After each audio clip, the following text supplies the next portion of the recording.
Assalamualaikum Nana Ustazah. Bagaimana kabarnya hari ini? Semoga Nana Ustazah sehat selalu. Hari ini kita akan melanjutkan pembelajaran kita, yaitu tema 2, subtema 3, pembelajaran 3 dan 4. Berdoa dulu ya Nana Ustazah. Mari kita mulai belajarnya. Coba Nana Ustazah perhatikan dua gambar berikut ini. Itu adalah gambar tumpukan sampah yang berada di sungai dan di tepi jalan. Pernahkah Anak Ustazah melihat kondisi seperti gambar di samping? Sampah yang menumpuk dapat mencemari lingkungan dan mengganggu kesehatan organ pernapasan kita. Untuk itu, kita harus menjaga lingkungan kita agar tetap bersih dari sampah. Setiap manusia memiliki tanggung jawab terhadap diri sendiri, masyarakat, dan lingkungan sekitar. Salah satu tanggung jawab yang harus diterapkan di lingkungan sekitar adalah upaya penanggulangan masalah sampah. Nah, sekarang kita masuk ya, kerugian akibat tidak tanggung jawab terhadap sampah. Yang pertama, membuat aliran sungai atau selokan tersumbat. Yang kedua, menimbulkan bau yang tidak sedap. Yang ketiga, mencemari lingkungan. Dan yang keempat, menjadi sumber penyakit. Memiliki rasa tanggung jawab dalam masalah sampah merupakan hal yang sangat penting. Dengan sikap bertanggung jawab terhadap sampah, kita dapat menciptakan lingkungan yang sehat dan bersih. Nah, salah satu cara menanggulangi masalah sampah adalah dengan melakukan daur ulang. Coba Nak Ustazah perhatikan gambar berikut ini. Gambar-gambar berikut ini adalah gambar-gambar yang menggunakan barang bekas untuk dijadikan sebagai barang yang bermanfaat. Contohnya, botol minuman dijadikan tempat vas bunga, dan juga bisa plastik kita jadikan untuk bikin tas, bikin kotak pensil, dan kancing baju dimanfaatkan untuk vas bunga yang menarik dan indah. Kita membutuhkan orang lain untuk memenuhi kebutuhan yang tidak bisa kita hasilkan. Kebutuhan tersebut biasanya kita peroleh dari kegiatan ekonomi. Setiap pelaku kegiatan ekonomi memiliki perannya masing-masing yang saling menguntungkan. Keterlibatan orang lain dalam kegiatan ekonomi dapat kita temukan dalam tahap produksi, distribusi, dan konsumsi. Sekarang coba Anak Ustazah perhatikan gambar berikut ini. Masih ingatkah Anak Ustazah pada kegiatan berikut ini? Ini adalah kegiatan ekonomi yang berupa produksi, distribusi, dan konsumsi. Coba Anak Ustazah perhatikan, yang pertama itu gambar kayu di hutan. Setelah itu ditebang, kayu itu ditebang menjadi kayu gelondongan.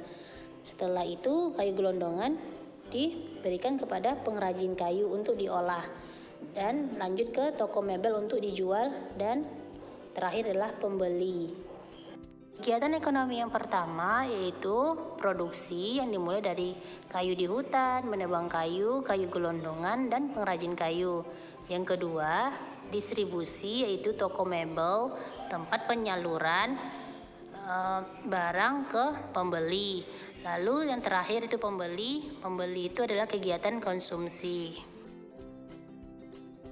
Nah, kita harus menghargai peranan setiap individu, mulai dari melakukan kegiatan produksi, distribusi, dan konsumsi. Coba Nak Ustazah perhatikan gambar berikut ini. Ini adalah usaha penjualan bibit tanaman.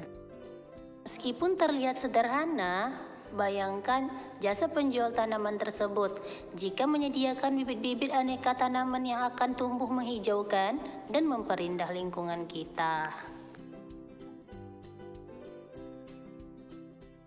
Setiap orang akan melakukan kegiatan ekonomi untuk memenuhi kebutuhan hidup. Ada yang menjadi petani, pedagang, nelayan, pegawai swasta, pegawai negeri, tenaga medis, pengusaha, dan lain-lain.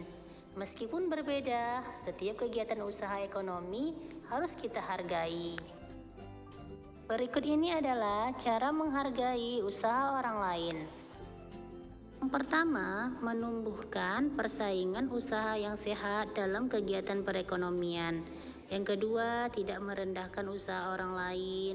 Yang ketiga, menghormati usaha ekonomi orang lain dengan tidak iri atas keberhasilannya.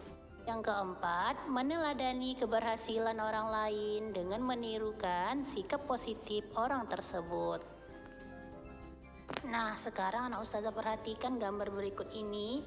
Yang pertama itu adalah dalam menjalankan kegiatan usaha ekonomi, setiap orang harus melakukannya dengan tanggung jawab.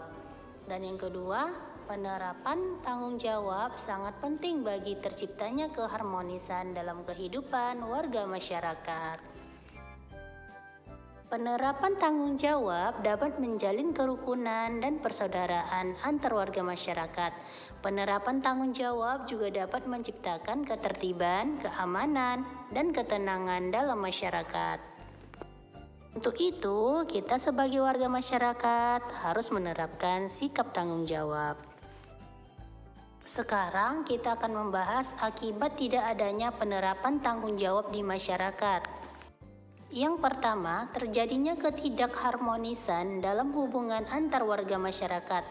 Yang kedua, terjadinya kekacauan di mana-mana. Dan yang ketiga, tidak adanya kerukunan antar warga masyarakat. Yang keempat, tidak akan tercipta ketertiban, ketenangan, dan keamanan dalam masyarakat.